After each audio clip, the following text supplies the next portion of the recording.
well-regulated militia being necessary to the security of a free state, the right of the people to keep and bear arms shall not be infringed. Welcome to another edition of Bearing Arms, Cam and Company. My name is Cam Edwards. Glad you're with me on the program today. Hopefully you had a great weekend. Mine was, too short as always, but not too bad at all. Got to go on a little road trip with my wife yesterday. That was nice. Enjoyed the last real spring-like day I think we're going to get in Virginia, even though it is not yet May. It's getting towards summertime here. California has beautiful weather, but it is also, according to one paper, the Wild Wild West, at least the Bay Area in California, the Wild Wild West. This from the San Jose Mercury News, talking about shootings on Alameda County highways. In fact, an increase in shootings in Alameda County overall, despite the fact that shootings appear to be down in much of the state and much of the country, to be honest. So what is going on in the Bay Area of California? I mean, again, it's not like the Bay Area is exempt from all of California's gun control laws. So why is Alameda County the Wild Wild West and not, say, I don't know, Arizona or Utah or any of the constitutional carry, locales out west? Interesting and worth discussing, which we're going to do right now. The San Jose Mercury News reports that while encouraging signs abound elsewhere in the state, the scourge of freeway shootings remains persistent in the East Bay, where the problem in Alameda County appears to be just as bad, if not worse, than pandemic-era highs seen across the state a few years ago. The county had the same number of reported shootings, 217, as the rest of the entire Golden Gate Division, covering the 9 larger Bay Area counties from 2021 to 2023, largely because of shootings in Alameda County increased slightly over that period of time, while the rest of the region saw reports of gunfire drop by more than half. Now, again, I'm not going to credit California's gun laws for the drop in violent crime because those gun laws, for the most part, have been in place for decades, right? They've continued tweaking those laws, but those laws are also aimed at legal gun owners. I mean, things like the 10-day waiting period, the 1 gun a month, the multiple versions of the ban on so-called assault weapons, bans on large capacity magazines. Again, those have been around in various forms for well over 10 years. So you can't point to them and say, that's why crime went down in the Bay Area or most of the Bay Area over the past couple of years. Now, crime, generally speaking, is a local phenomenon. Now, you go back to 2020 when we saw the nationwide decline in crime that had really persisted from the early 1990s until 2020. And then all of a sudden we saw that nationwide spike. You can point to the pandemic. You can point to the civil unrest. You can point to the defund the police movement. You can point to the closures of courts, the release of inmates from jails, the pullback by police, even in localities that did not defund law enforcement agencies. All of those things that, again, occurred nationwide did have a corresponding impact on violent crime in the vast majority of jurisdictions. But as we've gotten further away from the pandemic, courts are now reopening. A lot of the agencies that were defunded, we're now seeing politicians say, we got to get tough on crime. We got to get back to the basics, get back to what works, right? Even in places like Washington, D.C., they're starting to do that. But again, from a general phenomena, crime is local. In any given community, we're talking about a very small group of core offenders who are driving, if not the majority of violent crime, certainly a plurality of violent crime. And that suggests that what's happening in Oakland and in Alameda County is worth investigating, right? Because most cities across the country right now are seeing a decrease in shootings and in homicides, which is a very good thing. This is happening not just in, gun-controlled Los Angeles. This is happening in constitutional carry Oklahoma City. This is happening in places like Houston, Texas, right, where there is a strong culture of lawful gun ownership and strong gun laws to boot. But in Oakland, well, it's something different. The Mercury News quotes Glenn Upshaw Sr., a violence interrupter with the Oakland-based nonprofit Youth Alive, who says the East Bay, quote, is the Wild Wild West right now. It's full of guns, and the smallest inkling of a disagreement can result in a shooting. Across the state, the Mercury News reports of shootings involving firearms, as opposed to BB guns, pellet guns, and the like, last year dropped 27% compared to 2021, easing from 477 to 347 incidents, according to local analysis. Yet reports of shootings in Alameda County jumped to 79 in 2023, up from 66 and 72 in the previous years. The most dangerous highway, Interstate 580, particularly in Oakland and east of Dublin, California. The Mercury News also notes another factor that I think is helping to drive the rise in crime in the area, and that is the fact that not many of these cases are being solved. You can get away with a crime, you're going to commit more of them, right? Mercury News reports that despite state officials pouring millions of dollars into fighting the issue, extra overtime for officers to patrol the region's roadways, the planned implementation of an explosive network of cameras, quote, authorities made arrests in just 13 of the 211 confirmed shootings that police investigated across the Bay Area in 2022 and 2023. 13. That 6% arrest rate in those cases mirrored statewide trends, with California Highway Patrol investigators finding meager success in solving freeway shooting cases, specifically in those 2 years. Michelle Rippey, professor of criminal justice at California State University East Bay, says these shootings are notoriously hard to investigate. She specifically pointed to the fact that there are often fewer witnesses to freeway shootings by their very nature. Such incidents mean that suspects and victims leave the scene almost instantly. She says what's happening is we're seeing these community gun violence issues are also being dredged onto the highway. We almost need to turn to look at our community violence from a public health lens, she said, emphasizing that freeway shootings are a part of a larger issue of gun violence. No, by the way, she did not say we need more gun control laws. In fact, throughout the entirety of the San Jose Mercury News report, you don't find a single person calling for more gun control laws in California. Kevin Grant, trainer coordinator with Oakland's Department of Violence Prevention, says he wants to see the California Highway Patrol be more creative as it works to curtail the gunfire on its roadways. He says the agency should embrace cooperating with local violence interrupters to help understand the people involved in certain shootings and to possibly even prevent future violent outbursts. So far, though, he says he hasn't seen the agency utilize that approach to its fullest extent, making for a missed opportunity. Quote, we just need to throw more resources at it, he said. Well, what resources are we talking about here? You know, Oakland had a ceasefire program in place from, I believe, 2016, 2017, up through the pandemic. And homicides actually dropped by more than 50% in Oakland while that program was in place.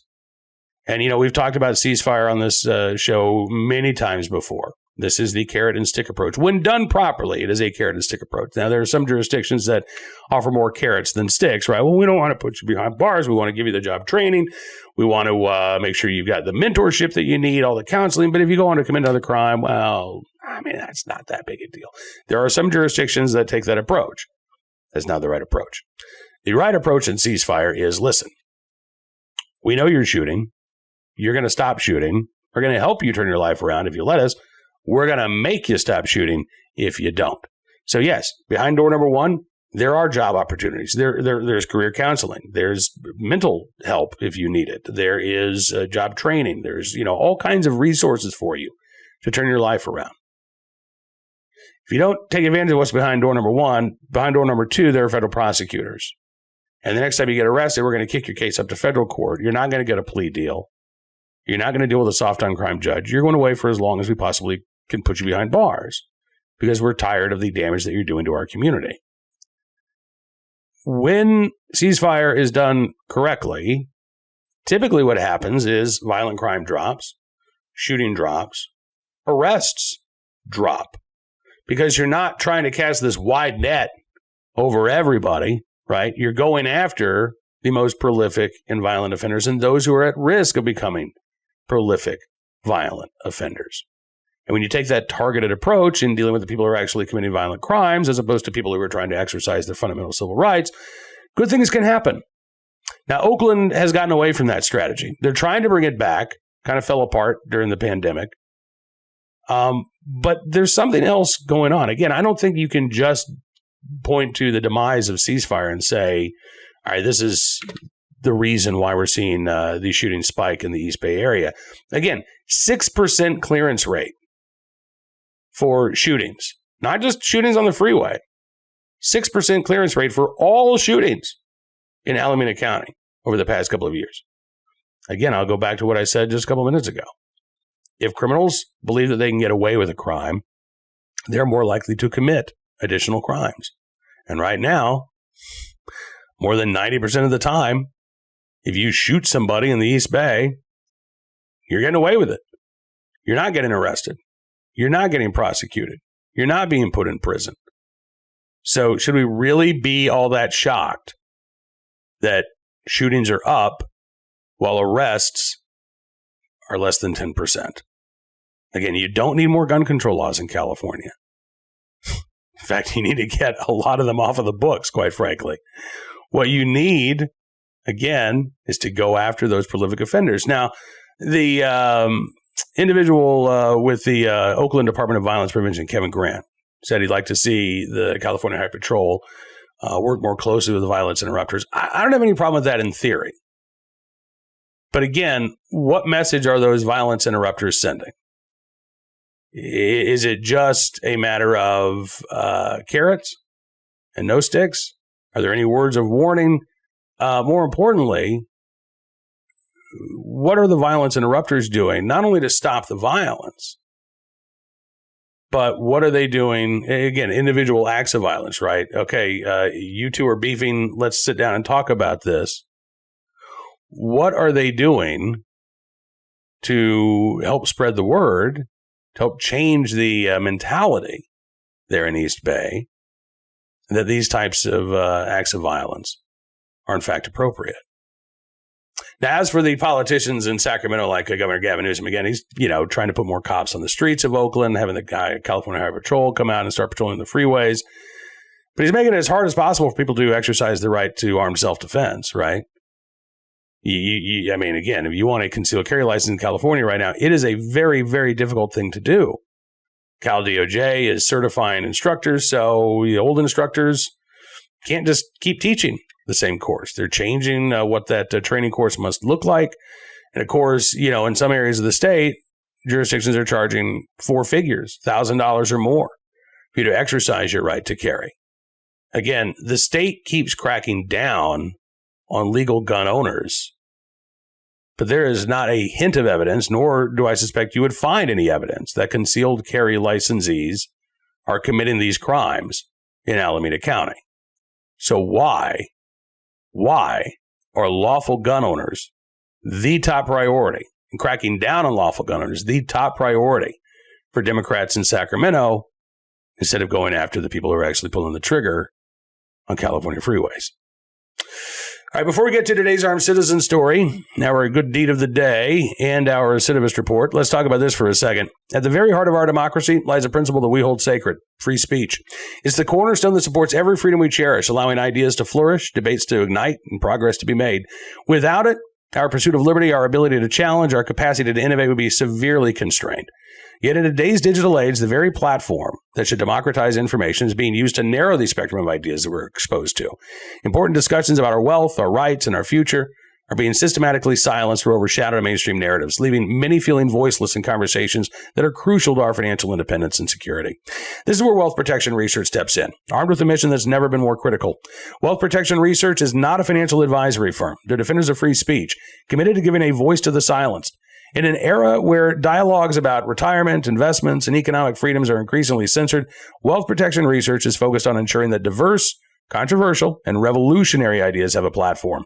Wealth Protection Research tirelessly seeks out the financial experts, the thought leaders, and the trailblazers who have been pushed to the margins by mainstream media and tech platforms like Facebook and Google. These are the voices that challenge prevailing narratives, offering fresh, often contrarian perspectives on protecting and growing your wealth, especially as we navigate the uncertainties of the 2024 election. By spotlighting these thinkers like Jim Rickards and Porter Stansberry, WPR is not just sharing financial advice. They are fostering a movement towards a more open, informed, and free society. Wealth Protection Research has created a 2024 Election Wealth Protection Report. This free report highlights the 3 basic ideas for protecting and growing your money heading into the 2024 election.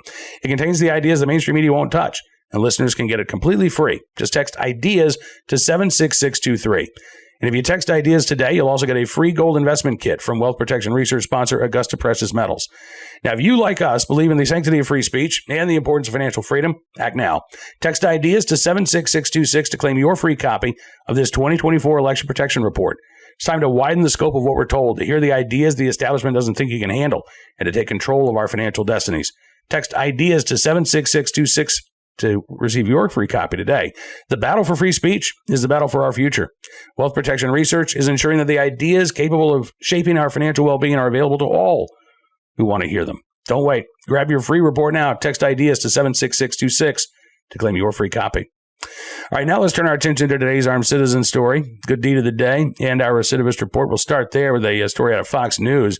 A legal immigrant caught in deadly hit and run had a history of armed robbery, assault, and drugs. This in Maryland. In fact, Gilver Zelaya Diaz, arrested last week in connection with a hit and run that claimed the life of a 26-year-old in Montgomery County, Maryland. As it turns out, Zelaya Diaz has long been known to law enforcement here in the United States, even though he is not in this country legally. Prosecutors say that Zelaya Diaz, who has as many as 8 different aliases, entered the country illegally in 2019, but he has a history of charges for, quote, driving on a suspended license, driving without a license, speeding, armed robbery, second-degree assault, and possessing controlled and dangerous substances with an intent to distribute. Despite that laundry list of criminal behavior, Zelaya Diaz was released from federal prison in July of last year. He was, on probation at the time of the incident when the victim in this case, 26-year-old, who was a father and uncle, riding a skateboard when he was allegedly struck by Zelaya Diaz, who then fled the scene. He was able to elude officers for over a week, but according to Fox, was arrested after investigators used license plate databases and vehicle records to narrow down the search for his vehicle. Prosecutors have asked that he be held until trial, given his criminal history and the fact that he has failed to appear at 5 previous court dates. So he is currently in custody in the Montgomery County Correctional Facility. But again, why was this guy out in this to begin with? Why was this guy in this country to begin with? If he was released from federal prison in 2023 and he was in this country illegally, was he deported once he was released from prison? Did he sneak back into the country since last July? A lot of outstanding questions here in the case of Gilver Zelaya Diaz, and hopefully we'll get some answers here in the very near future. Today's armed citizen story from New Mexico. As the New York Post reports, a hero grandmother who shot a burglar who interrupted a Taylor Swift movie night with her granddaughter before tending to the injured man's wounds. Anissa Tenen and her 4-year-old grandchild were watching the Taylor Swift Eras Tour film. Just hanging out. She said it was an extra special night because they got a chance to have dinner together. They had bath time, and then they plopped down on the couch to watch the movie. She said we had our popcorn and M&Ms. We're dancing and singing along. And she said our lives were about to suddenly change. Officers say a stranger, identified as 34-year-old Joseph Rivera, burst through the door. He was on the run from police. Albuquerque police chasing Rivera when they caught him driving a stolen car that night. They deployed stop strips or spike strips to stop him, but he drove on the rims of the vehicle until he crashed, and he jumped out, ran away on foot, hopped a fence into Tenen's yard, and then strolled right into her home. Tenen told KRQE, I jumped over the couch. We met there by the front door, and that's where he grabbed me. He was upset. He said to give him my keys. He said he didn't want to go to jail. He threatened to hurt my granddaughter and me. Well, that is when Tenen tried to calm Rivera down. Ultimately, though, she did give him the keys to her car so she could get him to leave. She said, I told him not to hurt us. I'd do whatever he wanted. I'd give him keys, money, whatever it took. As he started to take off towards the car, she calls 911. You can actually hear her in the recording telling her granddaughter, I need you to be really brave right now. I got to go. Stay right here in the bedroom. It's okay, baby. She grabbed her gun in case Rivera came back, which he did, by the way. He could hear the police sirens getting closer to the home, so he goes back into the house, allegedly going through the locked front door. He then charged at Tenen. She warned him, get back, I have a gun, get back, I will bleep and shoot you. And then she did. Rivera asked Tenen, why? Why did you shoot me?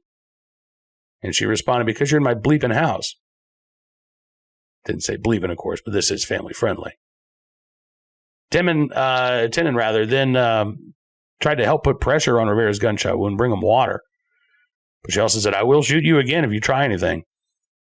A couple minutes later, police arrived at the home, dragging Rivera out of the residence. Tenen told local media, I do believe we had a guardian angel here with us. And I do firmly believe that God was watching over us. Rivera has now been charged with burglary, attempted to commit a felony, as well as auto theft. He has 5 previous felony convictions for burglaries and auto thefts. He'd actually been wanted on a prior charge at the time of the latest arrest. He failed to appear in court after a judge had released him on bail. Tenen, in their Facebook post, said, the city's a mess. Criminals are ruining innocent people's lives every day. I'm sick of keeping quiet about the disaster that the city's leadership has created. Not just the city's leadership. I mean, I'd add in Governor Michelle Lujan Grisham as well. And, keep in mind, Governor Grisham's response to the violent crime in Albuquerque was to tell people like Tenen that she can't carry a firearm when she's taking her granddaughter to the park, right? The governor tried to ban concealed carry in the entirety of Albuquerque and Bernalillo County. Federal judge said, no, you can't do that. Then she said, all right, well, what about parks and playgrounds?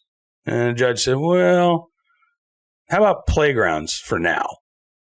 And so that is currently in effect in Albuquerque and Bernalillo County. Now, I don't know that anybody's been cited for carrying a concealed firearm in a playground, but technically, as of right now, I won't say it's against the law. It is against the governor's edict because she didn't pass this law. The state legislature hasn't passed a law. The governor has declared a public health emergency over gun violence in Albuquerque and has said that people like Ms. Tenen can't protect themselves or their grandbabies when they take them to parks or playgrounds. Well, parks, yes. Playgrounds, no. In Albuquerque right now. Confused? Yeah, I am too. Because again, we have a right to protect ourselves. These criminals aren't complying with the law. Mr. Rivera wasn't complying with all kinds of laws. So why does the governor believe that Anissa Tenen and other lawful gun owners should be deprived of their ability to protect themselves and their loved ones when they visit a playground or, again, in her mind, anywhere in the city of Albuquerque or Bernalillo County? Finally today, our good deed of the day, in the right place, at the right time, willing and able to do the right thing. Police officers in Alameda, Colorado, who were able to come to the aid of a woman who was in labor and help deliver triplets on a front porch. Boy, my twins just turned 19 last month. I can't even imagine. My first 6 months of having twins are a blur. I don't remember much about it. So sleep deprived. I can't imagine dealing with triplets. But Eric Mayada and his wife, well, they have welcomed their triple bundles of joy. This happened back on April 18th. Eric Mayada told KDVR in Colorado that police found his 24-year-old girlfriend in active labor. There were 4 officers who helped deliver 2 of the babies before she was rushed to the hospital to help deliver the third. He said, being gifted 3, going from none to 3, I'm just over the moon about that. First-time dad, and it's a 3-for-1 special. He said the opportunity or gift would not have landed in our laps if we couldn't have handled it. I sure hope that is the case. Like I said, twins were a struggle for me. So I hope that he's got a good family support system around to help with the triplets. He said, it sounds like it. He said his girlfriend had been staying at her mom's house when she began experiencing contractions. So she decided to walk to her neighbor's home, where one of her friends lives like a block away. He said she made it 2 houses down from his house and then her water broke. And at that point, he said it was starting to rain. It was cold out. The neighbor didn't realize who she was at first. She was wrapped in a blanket yelling at 3 o'clock in the morning. He said, that's the last thing you're going to expect. One of your friends to show up at your door screaming bloody murder. When her friend realized, oh, okay, this is who it is, he called 911. Shortly after 4 officers arrived, they called paramedics. But then they heard the first cry from a baby boy. and he was already turning blue in the cold there. So officers actually tied the umbilical cord with bread ties, cut the cord, rushed the infant into a patrol car. The baby stopped breathing at that point. So one of the officers actually had to start infant CPR and chest compressions. Mother at that point was telling officers there are more. I'm expecting triplets. The second baby, again, born there on scene before paramedics were able to take mom and the two infants to the hospital. That's where the third baby was delivered. 3 boys, 14 weeks early. Eric Maeda says Bert, Kikutaro, and Billy Bob all have strong heartbeats. I'm not saying a word, man. I'm not saying a word. You have the right to name your kid whatever you want. Preemie's still in the NICU, and Maeda has not actually been able to hold his sons yet. He says I have to sit by and watch through a piece of plexiglass. He said, I can reach in, I can do hand hugs. He said, but to me, that's only so fulfilling.